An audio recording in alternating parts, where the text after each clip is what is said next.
পশ্চিমবঙ্গ সরকারের কাছে যে তুমি পশ্চিমবঙ্গ সরকার তোমার যে দাদা মোদী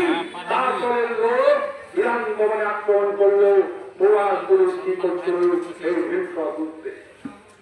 তোমার ইন্ধনে কেন সে আগারতলা প্রদেশের অফিসে তোমার ইন্ধনে কেন সে প্রতিবাদ করলো আমাদের বিধান ভবনে তাদেরকে অ্যারেস্ট করতে হবে এবং তাদের বিরুদ্ধে আইন ব্যবস্থা নিয়ে তাদেরকে সাজা ঘোষণা করতে হবে এটাই আমাদের দাবি তাই বন্ধু একদিকে দিদি আরেকদিকে মোদী ও বলছে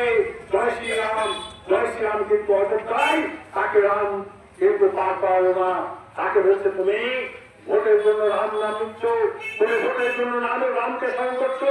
আমাকে স্মরণ করছো তুমি দ্বিচারিতা তোমার বন্ধ করো ইউপিতে কিন্তু লোকসভা ভোটে তাকে বুঝতে দিল রাম নাম নিয়ে চলবে না তাই